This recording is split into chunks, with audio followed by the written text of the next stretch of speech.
congratulations kapag ikaw ang #1 scorer namin sa ligang ito.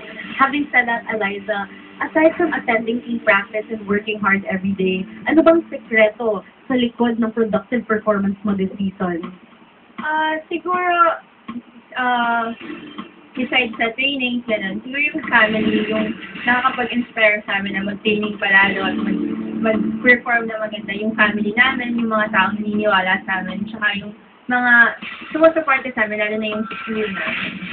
Eliza, kanina nung nakausap ko si Coach Roger, sabi niya sa akin na napaka-importante daw ng good mental conditioning kapag pumapasok kayo sa laro.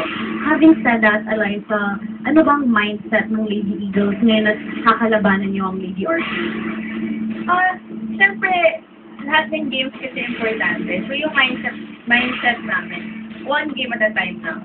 Siguro, ngayon, ito yung pinaka-importante game sa amin kasi naglalaban din kasi mas yung sa top 2 eh. So, siyempre lahat ng magiging game pa natin next game, importante na. Siguro, yung mindset lang namin is to focus during the game. Tsaka, since siguro history na rin to na dito kayo lalo sa MOA.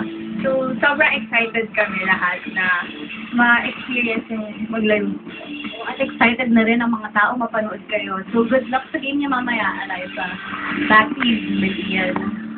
Thank you very much, Shanina. She said it best at the last part of that interview. It's going to be a crazy atmosphere here at the Mall of Asia Arena, and focus is going